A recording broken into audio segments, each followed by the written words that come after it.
فإن تنازعتم في شيء فردوه إلى الله والرسول إن كنتم تؤمنون بالله واليوم الآخر ذلك خير وأحسن تأويلا ألم تر إلى الذين يزعمون أنهم آمنوا بما أنزل إليك وما أنزل من قبلك يريدون أن يتحاكموا إلى الطاغوت وقد أمروا أن يكفروا به ويريد الشيطان أن يضلهم ضلالا بعيدا وإذا قيل لهم تعالوا إلى ما أنزل الله وإلى الرسول رأيت المنافقين يصدون عنك صدودا فكيف إذا أصابتهم مصيبة بما قدمت أيديهم ثم جاءوك يحلفون بالله إن أردنا إلا إحسانا وتوفيقا أولئك الذين يعلم الله ما في قلوبهم فأعرض عنهم وعظهم وقل لهم في أنفسهم قولا بليغا وما أرسلنا من رسول إلا ليطاع بإذن الله ولو أنهم إذ ظلموا أنفسهم جاءوك فاستغفروا الله واستغفر لهم الرسول لوجدوا الله توابا رحيما.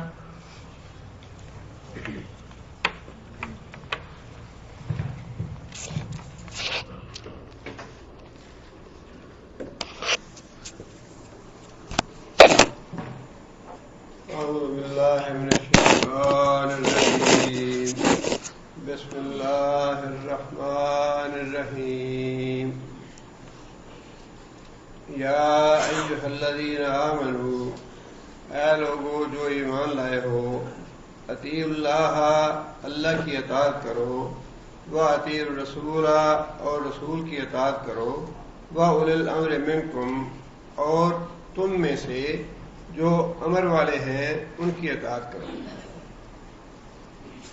اللہ تعالیٰ نے یہاں 3 اطاعتوں کا ذکر فرمایا ہے.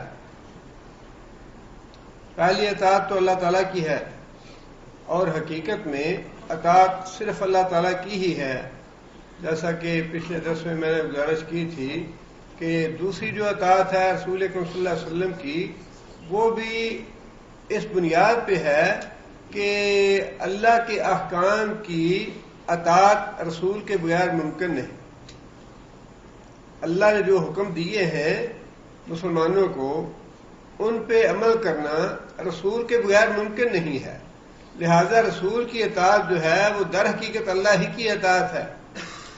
رسول ہی ہمیں بتائے گا، اللہ تعالیٰ نے جو بھی احکام دیے ہیں ان کی وضاحت اور عملی شکل جو ہے وہ اللہ کے رسول نے بتانی ہے. نماز کا حکم اللہ نے دیا، لیکن وہ نماز کیسے پڑھنی ہے، کن اوقات میں پڑھنی ہے، اس نماز کے اندر کیا پڑھنا ہے، کتنی رکعتیں ہوں گی، یہ ساری باتیں اور اس کی وضاحت اللہ کا رسول بتائے گا.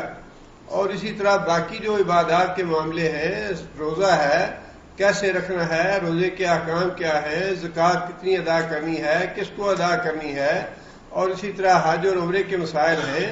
اللہ تعالیٰ نے قرآن مجید میں مختصر احکام دے دیے ہیں،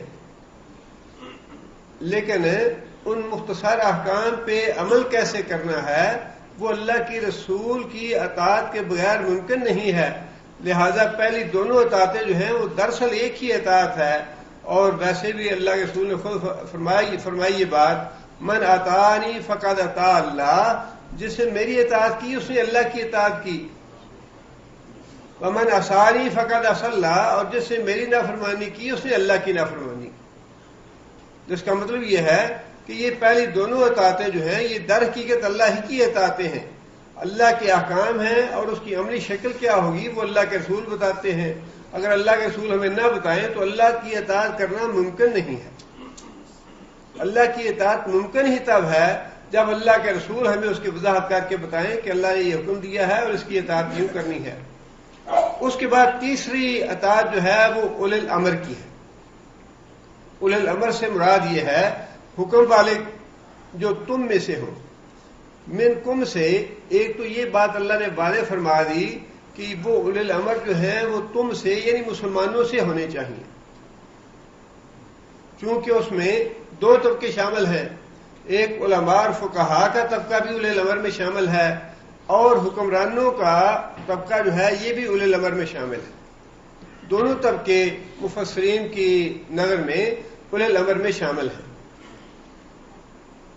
منکم کہہ کے اللہ تعالیٰ نے یہ بات واضح فرما دی ہے کہ اگر کوئی غیر اسلامی ملک ہے اس کے جو اولی الامر ہیں وہ منکم سے نہیں ہے، مسلمانوں سے نہیں ہے۔ اگر کسی عدالت کا قاضی جو ہے وہ غیر مسلم ہے، اس غیر مسلم کا فیصلہ جو ہے وہ مسلمان کے لیے حجت نہیں ہے، نہ ہی قابل قبول ہے، وہ منکم سے ہونا چاہیے، تب اس کی اطاعت جو ہے وہ واجب ہوگی۔ منکم سے مراد یہ ہے کہ مسلمانوں میں سے ہو وہ۔ اور دوسری بات یہ کہ اولی الامر کی اطاعت اس وقت واجب ہے جب ان کے احکام شریعت کے مطابق ہوں۔ اولی الامر کی اطاعت جو ہے وہ اس وقت واجب ہے جب ان کے احکام شریعت کے مطابق ہوں گے۔ اگر شریعت کی نافرمانی پائی جائے اولی الامر کے احکام میں تو ان کی اطاعت نہیں کی جائے گی۔ اور اس کا واضح طور پہ مفسرین نے واقعہ بھی لکھا ہے کہ نبی صلی اللہ علیہ وسلم نے ایک لشکر بھیجا اور اس پہ ایک آدمی کو امیر مقرر کیا۔ کسی بات پہ امیر اپنے ساتھیوں کے ساتھ ناراض ہو گئے اور انہوں نے انہیں حکم دیا کہ آگ جلاؤ۔ آگ جلانے کے بعد انہوں نے حکم دیا کہ تم اس میں کود جاؤ۔ اب صحابہ نے آپس میں یہ مشورہ کیا کہ ہم تو اسی وجہ سے اللہ کے رسول پہ ایمان لائے ہیں کہ آگ سے نجات ملے، ہمیں آگ سے بچے ہم، اور یہ ہمیں حکم دے رہے ہیں آگ میں کودنے کا۔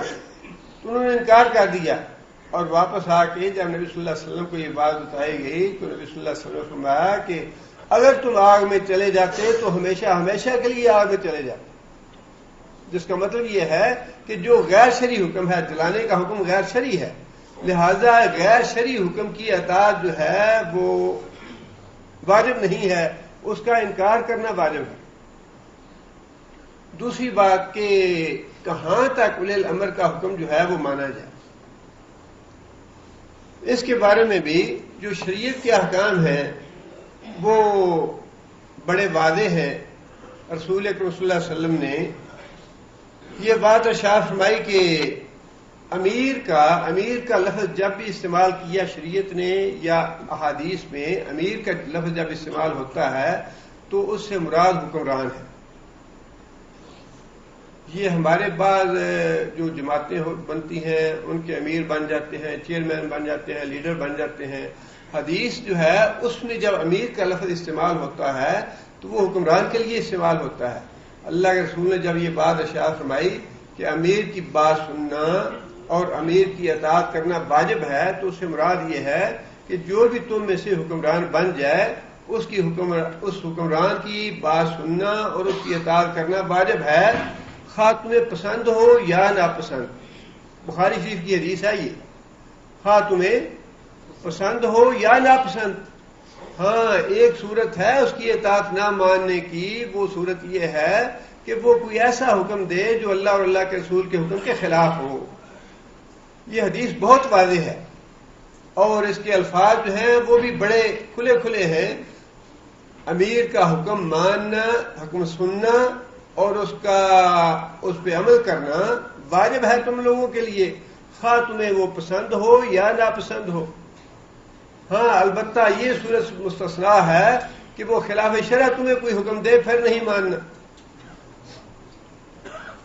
ایک حدیث میں نبی صلی اللہ علیہ وسلم نے یہ بات ارشاد فرمائی کہ 5 باتیں تمہارے اوپر میں واجب کرتا ہوں.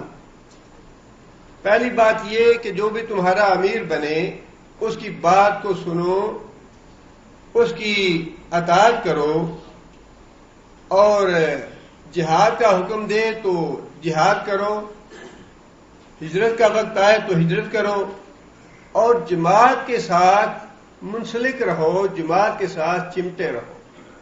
جماعت سے مراد مسلمانوں کی جماعت. جب اللہ کے رسول جماعت فرماتے ہیں تو اس سے مراد ہے پورے مسلمانوں کی جماعت جو پوری دنیا میں پھیلی ہوئی ہے. پاکستان میں بھی ہے، ہندوستان میں بھی ہے، سوڈان میں بھی ہے، مصر میں بھی ہے، ایران میں بھی ہے، یمن میں بھی ہے. جو مسلمانوں کی جماعت ہے، جہاں کہیں بھی مسلمان ہیں وہ جماعت کے ساتھ ملے رہیں. اور اس میں ابتدا کی جو 2 باتیں ہیں وہ یہی ہیں کہ امیر کی بات سنی جائے اور امیر کی اطاعت کی جائے، اور یہ واجب ہے. ایک اور حدیث میں نبی صلی اللہ علیہ وسلم نے یہ بات ارشاد فرمائی کہ میرے بعد کچھ حکمران ایسے آئیں گے، حدیث میں لفظ امراء کا ہے، میرے بعد کچھ امراء ایسے آئیں گے،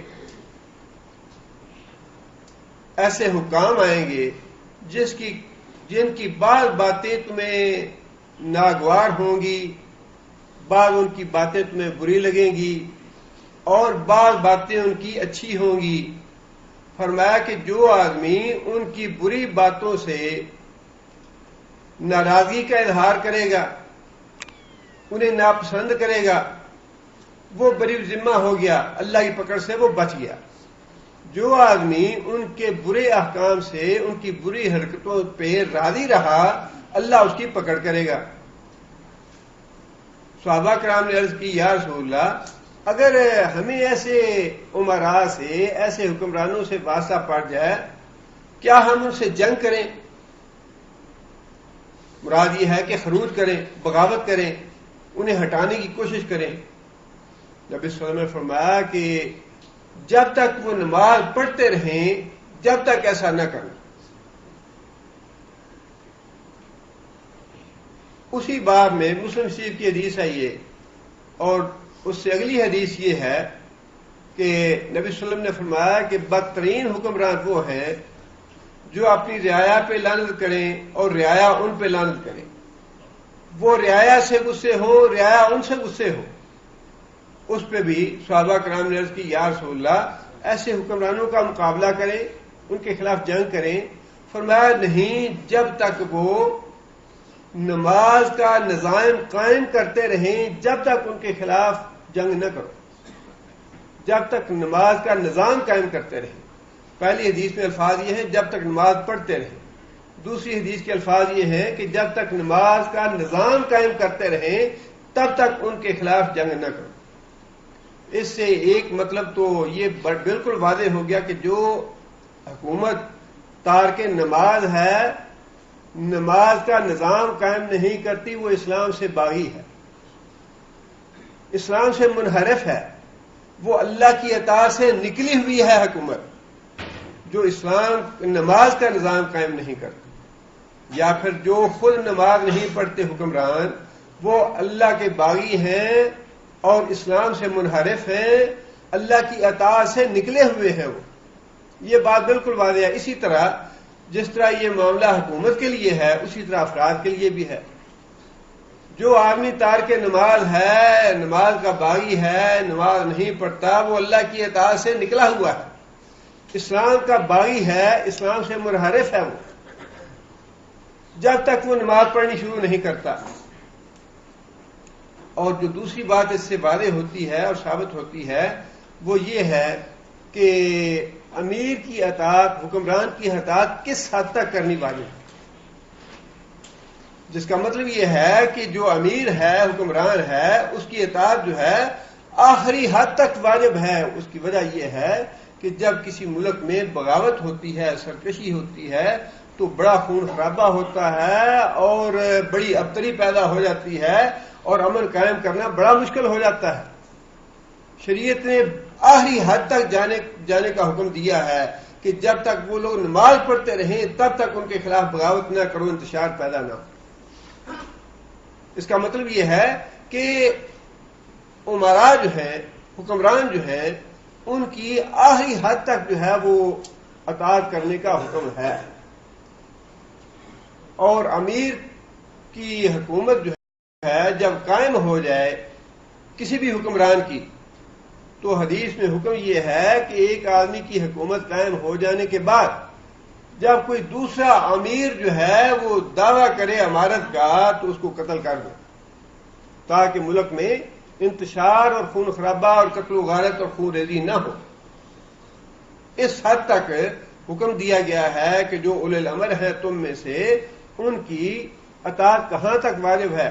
آپ کوئی بھی تفسیر اٹھا کے دیکھ لیجئے، ان سب میں یہ بات بڑی تاکید سے لکھی گئی ہے کہ امراء جو ہیں، حکمران جو ہیں، جب تک اللہ کے رسول کی خلاف ورزی کا حکم نہ دیں تب تک ان کی واجب جو ہے، ان کی اطاعت کرنا واجب ہے۔ اب اس میں جیسے کہ میں نے ابتدا میں عرض کیا کہ مفسرین نے اولی الامر میں دونوں طبقوں کو شامل کیا ہے۔ علماء اور فقہاء جو ہیں وہ بھی اولی الامر میں شامل ہیں، اور حکمران جو ہیں وہ بھی اولی الامر میں شامل ہیں۔ جو دینی امور ہیں ان میں علماء اور فضلاء کی اطاعت جو ہے وہ واجب ہے، اور جو ملک کے انتظامی امور ہیں چونکہ وہ علماء کے ہاتھ میں نہیں ہوتے، وہ حکمرانوں کے ہاتھ میں ہوتے ہیں، لہذا جہاں تک انتظامی امور کا تعلق ہے ان میں جو بھی انتظامی امور ہوں جن میں خلاف شرع کوئی بات نہ ہو، ان میں اسی طرح ان کی اطاعت واجب ہے جس طرح علماء فضلاء کی دینی امور میں اطاعت واجب ہے۔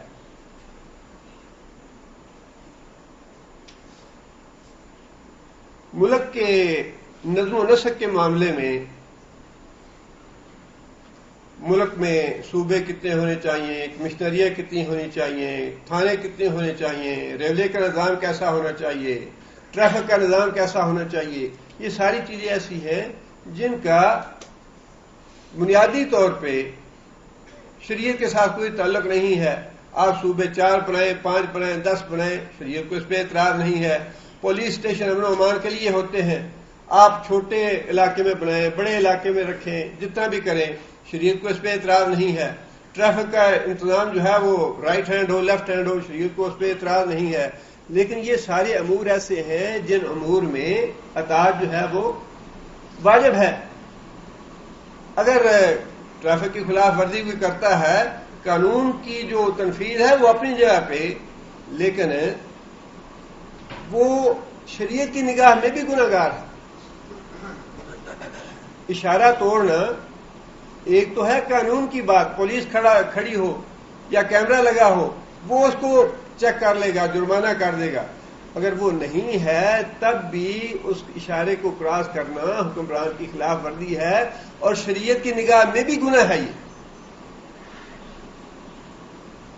شیخ بن باز رحمہ اللہ کا، ہمیں ان کے جو مسجد کے امام تھے انہوں نے یہ واقعہ بتایا کہ گاڑی میں بیٹھے تھے اور گاڑی کی رفتار جو ہے وہ 120 سے جب زیادہ ہوئی تو بیل بجنی شروع ہو گئی۔ انہوں نے پوچھا کہ یہ بیل کی آواز کیسی ہے؟ ڈرائیور نے بتایا کہ یہ 120 سے زیادہ جب رفتار ہو جاتی ہے تو الارم ہوتا ہے کہ زیادہ رفتار ہے، اس کو کم کیا جائے۔ تو شاہ نے کہا کہ 120 سے زیادہ نہ چلا، قانون کی خلاف ورزی ہے۔ ایسے امور جن کا شریعت سے ٹکراؤ نہیں ہے ان میں حکمرانوں کی اطاعت واجب ہے، قانون اس کو گرفت میں لے یا نہ لے، پولیس پکڑے یا نہ پکڑے، شریعت کی نگاہ میں وہ بھی گناہ ہے۔ اور یہی مفہوم ہے اولی الامر کا، کہ ایسے امور جن کا شریعت سے ٹکراؤ نہیں ہے، جیسے میں نے عرض کیا کہ ملک میں ڈاکخانے کہاں ہونے چاہیے، کتنے ہونے چاہیے، ٹریفک کا نظام کیسا ہونا چاہیے، پولیس کی ورزی کیا ہونی چاہیے، پولیس کو کام کیسے کرنا ہے، یہ ساری چیزیں ایسی ہیں جو ملک کے انتظام اور عوام کی بہتری کے لیے ہیں۔ یہ جو قوانین حکومت بنائے گی ان قوانین کی خلاف ورزی کرنا بھی جو حکمران ہے ڈس اوبے کرنا یہ گناہ ہے. اب یہ بات تو واضح ہوگی. اسی حوالے سے میں مسئلہ بھی بار بار کیونکہ حضرات پوچھتے ہیں وہ واضح کر دینا چاہیے. یہ تو وہ امور ہیں مفسرین نے باقاعدہ ان کی وضاحت کی ہے کہ جو انتظامی امور ہیں وہ کون سے ہیں جن کا شریعت سے کوئی تعلق نہیں ہے. ان میں بھی حکمرانوں کی اطاعت واجب ہے اس آیت کی روح سے، اور اگر ڈس اوبے کیا جائے گا تو گناہ ہوگا. کوئی اس کو پکڑے یا نہ پکڑے، کوئی اس پہ جرمانہ کرے یا نہ کرے، لیکن ہے وہ گناہ. اب اسی حوالے سے آپ یہ سوچئے کہ حکومت حجاج کی بہتری کے لیے جمعرات میں کتنی دفعہ تعمیر کی اور کتنی دفعہ اس کو کھیڑا، کتنی دفعہ پھر تعمیر کی، صرف اس وجہ سے کہ حجاج وہاں جاتے ہیں، اموات ہوتی ہیں، اور حجاج کی بہتری کے لیے زیادہ سے زیادہ سہولت اور آسانی پیدا کی جائے تاکہ حجاج کی اموات نہ ہو. منا میں کپڑے کے خیموں کی وجہ سے آگ لگتی تھی اور حکومت نے اس کا حل تجویز کیا کہ مستقل خیمے ہونے چاہیے جن کو آگ نہ لگے. اب حجاج کی سہولت کے لیے ٹرین کا بھی نظام حکومت نے بنا دیا. قربانی کے لیے حکومت نے سہولت پیدا کر دی کہ آپ کوپن وغیرہ لے لیں اور اس کے بعد آپ بے فکر ہو جائیں، آپ کی قربانی وقت پہ ہو جائے گی. یہ ساری چیزیں حکومت کے قوانین ہیں بنائے ہوئے جو حجاج کرام کی سہولت کے لیے ہے، اور ان سارے قوانین پہ فائدہ اٹھانا اور ان کی پابندی کرنا یہ واجب ہے مسلمانوں پہ. اولی الامر کے بنائے ہوئے قوانین ہیں یہ. اگر وہی حکومت یہ قانون بنا دے کہ 5 سال تک جو حضرات حج کر لیں وہ 5 سال تک حج نہ کریں، دوسرے لوگوں کو سہولت دیں تاکہ کراؤڈ کم ہو جائے، حاجی سہولت سے اور آسانی سے حج کر لیں، اس پہ ہم بڑا ناک منہ جڑاتے ہیں کہ یہ کیوں حکومت نے بنا دیا قانون، ایسا کیوں کیا ہے کہ حکومت کو کیا حق پہنچتا ہے یہ قانون بنائے. اللہ کے رسول نے فرمایا کہ جو اولی الامر کے قوانین ہیں تمہیں پسند ہو یا نہ پسند ان کی اطاعت واجب ہے. شریعت سے قطعاً کوئی ٹکراؤ نہیں ہے اس قانون کا. حکومت اگر وہ قانون بنائے، ٹرین بنا دے اور بار بار وہاں جمعرات پہ ایک دفعہ نہیں پتہ نہیں 4-5 دفعہ انہوں نے اس کو پہلے اکھیڑا پھر بنائے، اکھیڑا پھر بنایا، وہاں پہ کروڑوں خرچ کر دے، اس کی تو بڑی تعریف ہوتی ہے. جی حکومت بڑا خرچ کرتی ہے، بڑا اچھا کرتی ہے، حکومت نے یہ کر دیا وہ کر دیا، حکومت یہ بڑی اچھی ہے. اور جو بات اپنی طبیعت کے خلاف پڑ جائے وہ جی یہ کیوں حکومت بناتی ہے، ہم تو نہیں مانتے اس قانون کو، یہ تصریح کس نے کہا ہے، تصریح اللہ نے کہا ہے، یہ تو غلط بات ہے. یہ بالکل گناہ کی بات ہے، بالکل شریعت کے خلاف بات ہے. اگر حکومت کی جو باقی سہولتیں ہیں حجاج کے لیے ان کو آپ اپریشیٹ کرتے ہیں اور ان کو آپ خلوص دل سے سمجھتے ہیں یہ اچھے کام کر رہے ہیں اور عوام کی بہتری کے لیے اور حجاج کی بہتری کے لیے ہیں، دوسری طرف ایک ایسی بات جو حجاج کی بہتری کے لیے وہی حکومت کرتی ہے اس پہ آپ برا بھلا کہتے ہیں انہیں، اس کی آپ نافرمانی ڈٹ کے کرتے ہیں اور بات تو بڑے یعنی فخر سے کہتے ہیں اور یہ اسی ہر سال ہی جانتے ہیں. بڑا فخر ہے اس بات پہ. صریحاً نافرمانی، صریحاً گناہ. کیا آیت کا مطلب کیا ہے پھر؟ اگر حکومت کی یہ اپنی مرضی کرنی ہے، حکومت کی اطاعت نہیں کرنی، میں نے جیسے گزارش کی حکومت نے قانون بنایا کہ یہ جب ریڈ ہو اشارہ اس کو کراس نہیں کرنا، پولیس کھڑی ہے یا نہیں کھڑی، اگر جو آدمی جان بوجھ کے اس کو کراس کرتا ہے وہ گناہگار ہے شریعت کی نگاہ میں. حکومت کے بنائے ہوئے قانون کو توڑ رہا ہے وہ گناہگار ہے. اور یہ تو بہت بڑی مصلحت ہے اس میں کہ دیکھیں نا، جو چیز انسان کو تعصب سے، ضد سے، ہٹ درمی سے اپنا دماغ صاف رکھ کے بات سوچنی چاہیے. جو لوگ حرم میں رہنے والے ہیں ان کے لیے اللہ نے یہ کیوں حکم دیا ہے کہ وہ حج تمتع نہ کریں؟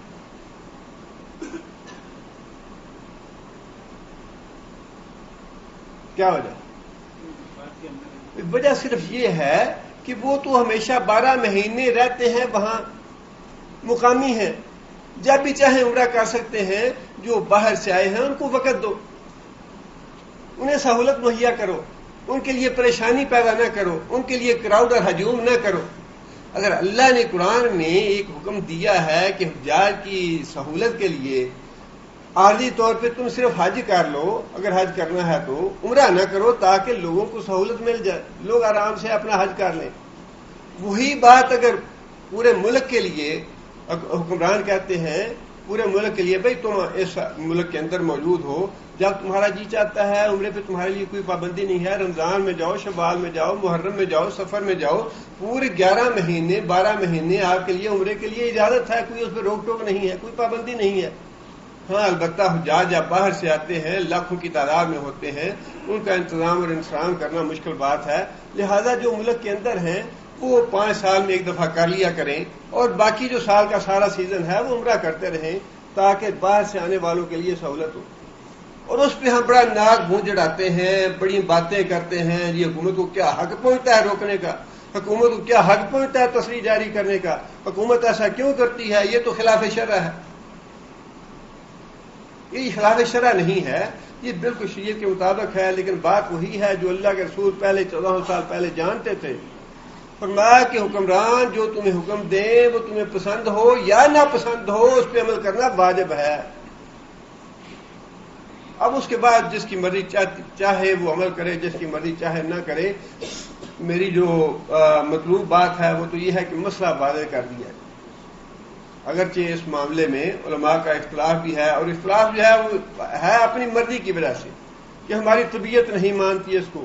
اللہ نے پابندی نہیں لگائی، اللہ نے نہیں لگائی، لیکن جو اولی الامر ہیں انہوں نے اگر کسی مصلحت کی وجہ سے، کسی حکمت سے پابندی لگائی ہے تو قرآن کی اس آیت کے روح سے اس کی اطاعت کرنا واجب ہے، اور جو اس کی اطاعت نہیں کرتا وہ گنہگار ہے. یہ مسئلہ تو یہی ہے انشاءاللہ. آگے اللہ نے یہ بات ارشاد فرمائی، ان کنتم تؤمنون باللہ والیوم الآخر. ان کنتم تؤمنون باللہ، اگر تم واقعی ایمان رکھتے ہو اللہ پہ، والیوم الآخر، اور یوم آخر پہ. یہ جو اطاعتیں ہیں تینوں، ان کے بارے میں اللہ تعالیٰ نے یہ بات ارشاد فرمائی، اللہ کی اطاعت کرو، اس کے بعد محمد صلی اللہ علیہ وسلم کی اطاعت کرو، اس کے بعد اولی الامر کی اطاعت کرو اگر تم واقعی ایماندار ہو. یہ تینوں جو ہیں اطاعتیں ایک ہی آیت میں جمع کر دیں ان کنتم مومنین سے پہلے. ان کنتم مومنین سے پہلے یہ تینوں اطاعتیں جمع کر دیں. اللہ کی اطاعت بھی کرو، رسول کی اطاعت بھی کرو، اور اولی الامر کی اطاعت بھی کرو اگر تم واقعی مومن ہو اور یوم آخر پہ ایمان رکھتے ہو. آگے فرمایا کہ ذالک خیر و احسن تعویلا. یہ جو طرز عمل ہے اللہ کی اطاعت کا، رسول کی اطاعت کا، اولی الامر کی اطاعت کا، فرمایا کہ یہ جو طریقہ ہے یہ تمہاری دنیا میں بھی بھلائی ہے، اس میں دنیا میں بھی اسی میں خیر ہے. اب بات تو وہی ہے جو اللہ تعالیٰ نے ارشاد فرمائی کہ ایک انسان قانون کے مطابق سارے کام کرے. ہاں فَإِن تَنَازَعْتُمْ فِي شَيْءٍ، ہاں چوتھی بات یہ ہے فَإِن تَنَازَعْتُمْ، اگر تمہارے درمیان کسی معاملے میں تنازع ہو جائے، اختلاف پیدا ہو جائے، اس صورت میں اللہ تعالیٰ نے یہ بات ارشاد فرمائی فَرُدُّوهُ إِلَى اللَّهِ وَالرَّسُولِ. اگر تنازع پیدا ہو جائے تو اس معاملے کا حل کیا بتایا ہے؟ اس معاملے کو ردو، پلٹا دو، الی اللہ، اللہ کی طرف، والرسول، اور رسول کی طرف. یہ امت میں اتحاد اور اتفاق رکھنے کا سب سے بڑا سنہری اصول ہے کہ جہاں کہیں بھی امت میں اختلاف پیدا ہو جائے، یا رعایا اور حکمرانوں میں اختلاف پیدا ہو جائے، دو جماعتوں میں اختلاف پیدا ہو جائے، میاں بیوی میں کوئی اختلاف پیدا ہو جائے، جب بھی کہیں کوئی دو فریق ہیں ان میں آپس میں کوئی اختلاف پیدا ہو گیا، اس کا حل اللہ نے بتا دیا ہے کہ اس کا حل یہ ہے کہ اس معاملے کو آپ اللہ اور اللہ کے رسول کی عدالت میں پیش کر دیں، وہاں سے جو بھی فیصلہ ہوگا اس فیصلے کو من و عن قبول کر دیں۔ اور اس بارے میں بہت سی مثالیں موجود ہیں۔ رسول اکرم صلی اللہ علیہ وسلم کی وفات کے بعد حضرت ابوبکر صدیق رضی اللہ تعالیٰ عنہ کی خلافت میں نانی آئی اور اس نے آ کے اپنے پوتے کی میراث سے حصہ لینے کے لیے مقدمہ کیا۔ حضرت ابوبکر صدیق رضی اللہ تعالیٰ عنہ نے فرمایا کہ مجھے اس کا پتہ نہیں ہے، تمہیں حصہ نہیں ملے گا، ہاں اگر کوئی مجھے اس کا ثبوت مل جائے تو پھر تمہیں حصہ ملے گا۔ اس کے بارے میں حضرت ابوبکر صدیق رضی اللہ تعالیٰ عنہ نے تحقیق کی اور پتہ چلا کہ نانی کا حصہ رکھا ہے شریعت نے، محمد صلی اللہ علیہ وسلم نے دیا ہے نانی کو حصہ۔ تو حضرت ابوبکر صدیق نے رجوع کیا اور اس معاملے میں وہی حکم دیا جو اللہ کے رسول نے دیا تھا۔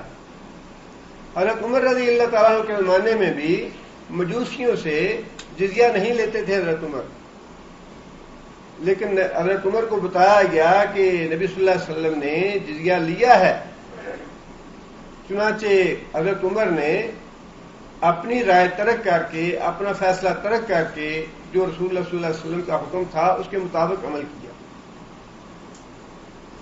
اسی طرح عدت کے معاملے میں حضرت عثمان کے پاس ایک مقدمہ آیا کہ عدت جو ہے وہ اپنے گھر میں گزاری جائے۔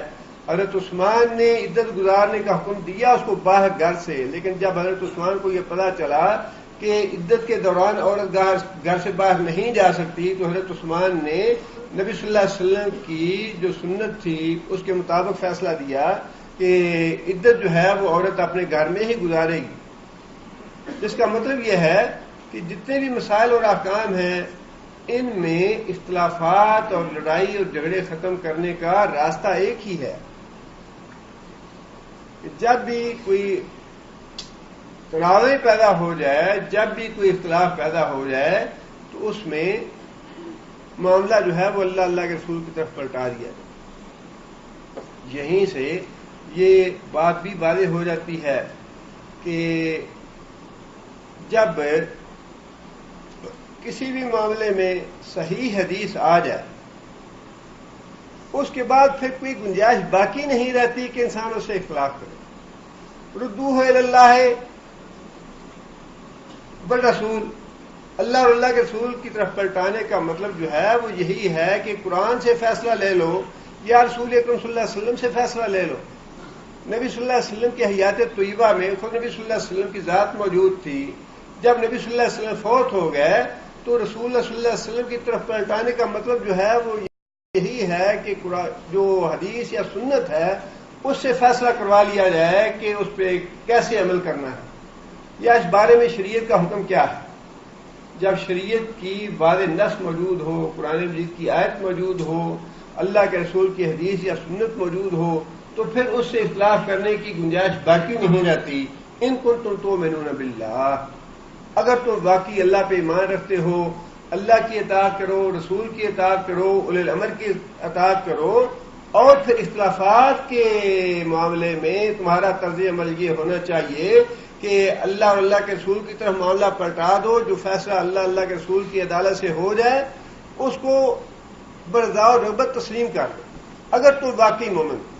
ان کنتم تؤمنون باللہ والیوم الآخر ذالک خیر واحسن تاویلا، اور یہ اچھا ہے دنیا کے معاملے میں بھی اور انجام کے اعتبار سے بھی۔ انجام کے اعتبار سے مراد آخرت کے اعتبار سے، دنیا کے اعتبار سے بھی بھلائی اسی میں ہے، آخرت کے اعتبار سے بھی اجر و ثواب اسی میں ہے کہ اللہ اور اللہ کے رسول کی اطاعت کی جائے، اور جو مختلفی باتیں ہیں، اختلافی مسائل ہیں، ان میں فیصلہ جو ہے وہ اللہ کے رسول پہ چھوڑ دیا جائے۔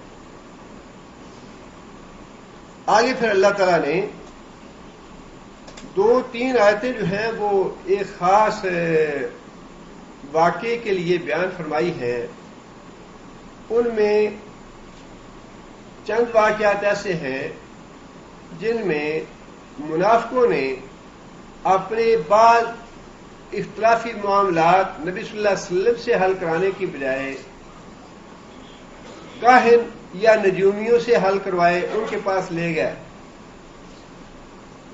اور ایک دوسرا واقعہ حضرت عمر کا بھی آتا ہے جو انہی آیات کے حوالے سے مفسرین نے بیان کیا ہے، اگرچہ اس کی سند ضعیف ہے، لیکن حافظ ابن حجر نے فتح الباری میں اس واقعے کو نقل کیا ہے، اور سند ضعیف ہونے کے باوجود محدثین نے، علماء نے اس واقعے کی تائید کی ہے۔ یہ ایک علمی سا نقطہ ہے کہ جب ہم یہ کہتے ہیں کہ یہ حدیث ضعیف ہے تو کیا اس کا مطلب یہ ہوتا ہے کہ کیا یہ نبی صلی اللہ علیہ وسلم سے بالکل قطعاً ثابت نہیں؟ یہ بات نہیں ہے۔ اصل میں یہ کیونکہ فنی قسم کا اور علمی سا موضوع ہے، اس لیے میں صرف یہ گزارش کروں گا کہ یہ ضروری نہیں ہے۔ بعض اوقات ضعیف حدیث کا مضمون جو ہے بعض صحیح حدیثوں سے مل جائے تو وہی قابل عمل بن جاتی ہے، اور یہ ضروری نہیں ہے کہ کسی حدیث کی سند میں ضعف ہو تو وہ واقعہ بالکل غلط ہوگا یا بالکل واقعہ ہے ہی نہیں سرے سے۔ اس لیے سند ضعیف ہونے کے باوجود محدثین نے اور علماء نے اس واقعے کی تائید کی ہے۔ وہ واقعہ یہ ہے کہ ایک یہودی اور منافق کا آپس میں اختلاف ہوا، جھگڑا ہوا۔ منافق کہنے لگا کہ ہم اس کا فیصلہ کعب بن اشرف سے کروا لیتے ہیں۔ یہودی تھا، عالم تھا، لیکن نبی صلی اللہ علیہ وسلم کا بدترین دشمن تھا۔ یہودی کہنے لگا کہ ہم محمد صلی اللہ علیہ وسلم سے کروا لیتے ہیں، کیونکہ بظاہر وہ بھی کلمہ پڑھنے والا تھا، اس لیے انکار تو نہ کر سکا، لیکن اس کی خواہش یہ تھی کہ ہم اپنا فیصلہ جو ہے وہ یہودی سے کرواتے ہیں۔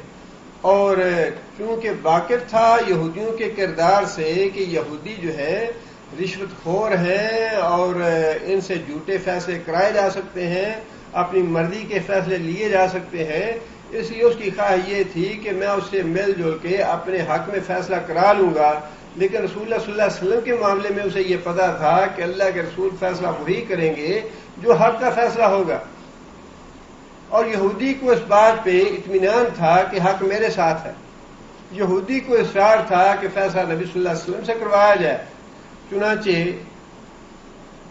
فیصلہ جو ہے وہ نبی صلی اللہ علیہ وسلم کے پاس مقدمہ لے جایا گیا۔ نبی صلی اللہ علیہ وسلم نے یہودی کے حق میں فیصلہ کر دیا۔ منافق نے دوبارہ یہ تجویز دی کہ اس مقدمے کا فیصلہ جو ہے نبی صلی اللہ علیہ وسلم نے تو کر دیا ہے، لیکن اس کی نظر ثانی کروا لیتے ہیں حضرت عمر سے، اور ممکن ہے کوئی ہماری افہام و تفہیم کی صورت پیدا ہو جائے، کمپرومائز ہو جائے ہمارے درمیان۔ یہودی جو ہے اسے کہا ٹھیک ہے، اگر تم حضرت عمر کے پاس جانا چاہتے ہو تو کرا لیتے ہیں ان سے بھی۔ حضرت عمر رضی اللہ تعالیٰ عنہ کے پاس گئے، مقدمہ سنا حضرت عمر نے، اور یہودی نے یہ بتا دیا کہ ہم پہلے فیصلہ محمد صلی اللہ علیہ وسلم سے کروا آئے۔ حضرت عمر نے جب یہ سنا تو حضرت عمر اندر گئے، تلوار لے کے آئے، منافق کا سار اتار دیا، قتل کر دیا، اور اس پہ شور شرابہ کر دیا۔ اس کے منافق کے جو ورثاء تھے کہ ہم تو قصاص لیں گے اس کا۔ جب تک آیتیں نازل نہیں ہوئیں، جب تک اللہ کے رسول نے بھی یہ بات ارشاد فرمائی سن کے کہ مجھے عمر سے یہ توقع نہیں تھی کہ وہ ایک مومن کا اس دیدہ دلیری سے قتل کر دے گا، اتنی جرت سے اس کو قتل کر دے گا۔ یہ بات ہے رسول اکرم صلی اللہ علیہ وسلم نے بھی آیتیں نازل ہونے سے پہلے ارشاد فرمائی کہ ناپسندیدگی کا اظہار فرمایا نبی صلی اللہ علیہ وسلم نے کہ عمر نے ایسے قتل کیوں کر دیا۔ لیکن اس کے بعد جب ورثاء نے قصاص کا مطالبہ کیا تو اللہ تعالیٰ نے یہ آیتیں نازل کر دیں کہ یہ آدمی مومن نہیں تھا جس کا قتل ہوا ہے، یہ منافق کا قتل ہوا ہے، اور یہ بالکل صحیح قتل ہوا ہے، اور اس کا قصاص جو ہے وہ ختم کر دیا گیا۔ ان آیتوں میں اس واقعے کا ذکر ہے، یا پھر وہ واقعات جو میں نے گزارش کی کہ بعض منافق جو تھے انہوں نے اپنے فیصلے نبی صلی اللہ علیہ وسلم سے کروانے کی بجائے کاہنوں سے فیصلے کروائے، اس پہ بھی اللہ تعالیٰ کا یہی تبصرہ ہے۔ اللہ تعالیٰ نے فرمایا کہ